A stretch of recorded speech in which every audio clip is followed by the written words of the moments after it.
বন্ধুরা, welcome to back to my channel. তো দেখো, আজকে নিয়েছি তোমাদের কাছে একটা নিরামিষ আলুর দম। তো এটা আমি কীভাবে বানিয়েছি চলো আমার রান্নাঘরে আমি তোমাদেরকে আজকে দেখাবো। তার আগে বলে দিই, তোমরা আমার পাশে থাকবে, আমাকে সাপোর্ট করবে এবং আমার পাশে থেকে আমাকে আমার রেসিপিটাকে ফলো করে তোমরাও ঘরে তৈরি করে খাবে। আলুর দমের জন্য কি কি লাগছে, এই যে আমি এখানে ডোমা ডোমা করে আলু কেটে নিয়েছি একটা টমেটো, নিয়েছি আদা, নিয়েছি কিছুটা মটর, এটা সবুজ মটর পাইনি তাই সাদা মটরই দিয়েছি, আর নিয়েছি কটা আলমন্ড বাদাম, নিয়েছি পোস্ত, লবণ, নুন, হলুদ, কাজু, এটা হচ্ছে তিল, সাদা তিল, আর এখানে আছে ধনের গুঁড়ো আর হচ্ছে জিরের গুঁড়ো, একটা তেজপাতা নিয়েছি, আর ফোড়নে দেওয়ার জন্য একটু জিরে, দুটো লঙ্কা, একটু দারচিনি, এলাচ আর 4টে লবঙ্গ। চলো তোমাদেরকে এবার দেখাই রেসিপি। এবার চলে যাব রান্নার পর্বে। এই যে বন্ধুরা, একটা কড়াই নিয়েছি, এটা এবার আমি চুলাতে বসিয়ে দিয়ে দেব সর্ষের তেল। আমার কড়াই গরম হয়ে গেছে, দেখো বন্ধুরা তেলটা আমার গরম হয়ে গেছে।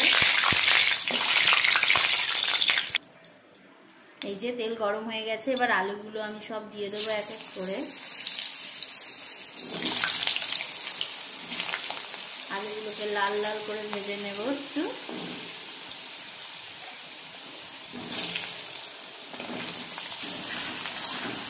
ভালো করে এটাকে নাড়িয়ে নিয়ে সামান্য নুন দিয়ে দেবো। এই যে সামান্য পরিমাণে একটু নুন দিয়ে দিলাম, দিয়ে দেবো সামান্য হলুদ, ভাজার জন্য কালারটা চলে আসবে। এই যে বন্ধুরা, আমি শিলে কিছু মশলা করে নেব, দিয়ে দিয়েছি কয় টুকরা আদা, আর এই যে জিরে ধনে দেখতে পাচ্ছ দিয়ে দিয়েছি।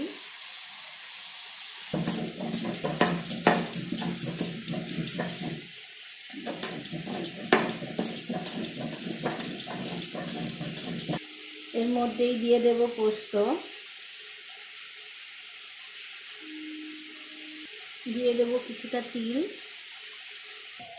এই যে পোস্ত আর তিল বাটনাটা তুলে নিয়েছি।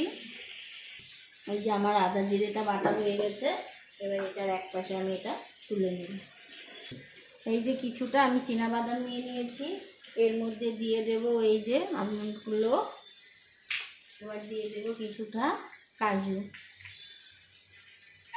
এগুলোকে এবার আমি বেটে নেব।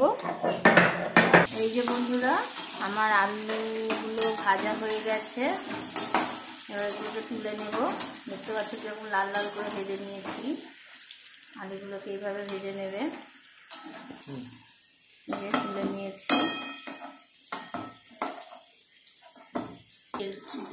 তেলটুকু হয়ে গেছে,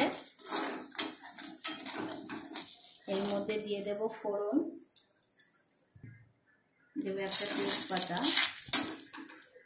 দেবো দুটো শুকনো লঙ্কা,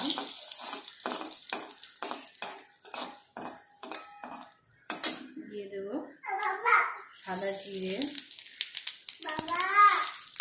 পালা, কিছুটা লবঙ্গ, দিয়ে দেবো কিছুটা দারচিনি। টমেটোগুলো কেটে রেখেছিলাম দিয়ে দেবো।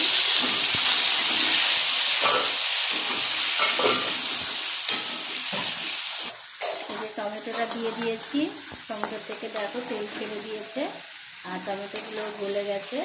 এর মধ্যে দিয়ে দেবো মশলা এক করে, দিয়ে জিরে ধনের পেস্ট করে রেখেছিলাম, বেটে রেখেছিলাম, দিয়ে দিলাম। এবার এটাকে আমি ভালো করে মাখিয়ে নেব। দেখো মশলার থেকেও তেল ছেড়ে দিয়েছে, এবার এর মধ্যে দিয়ে দেবো হলুদ,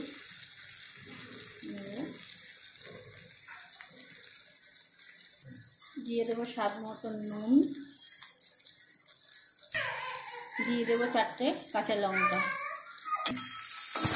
মশলাটা ভালো করে কষিয়ে নিয়েছি, এবার দিয়ে দেবো পরিমাণ মতন একটু জল।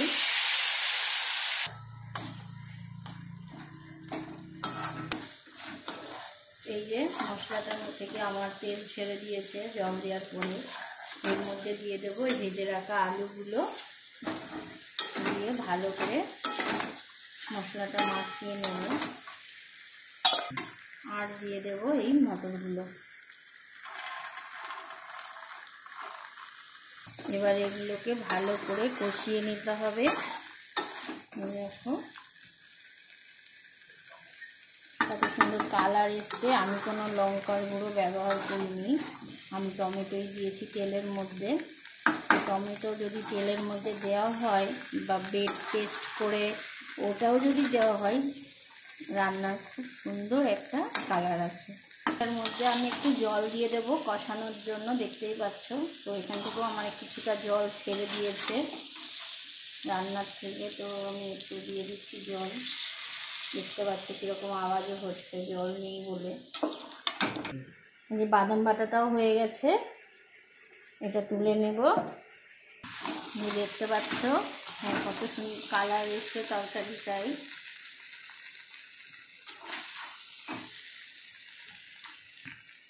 এর মধ্যে দিয়ে দেব পোস্ত বাটা আর বাদাম বাটাটা।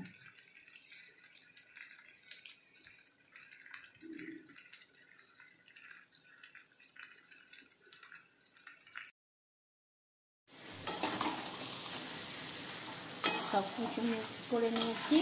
এবার এর মধ্যে দিয়ে দেব পরিমাণ মতন জল।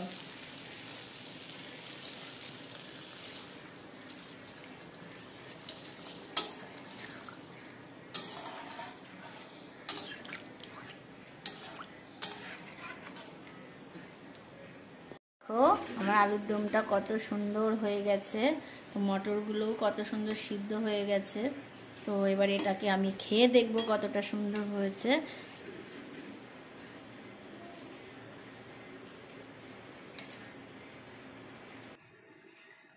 এটা খেয়ে দেখছি কেমন হয়েছে।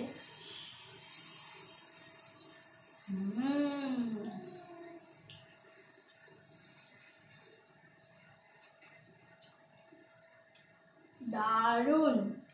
তো তোমরা যদি এরকম একটা রেসিপি বাড়িতে করতে চাও তো এইভাবে এই রেসিপিটিকে তৈরি করবে। আর যদি আমার কোনো ভুল হয়ে থাকে রেসিপিতে, তাহলে আমাকে সেটা কমেন্ট করে জানাবে।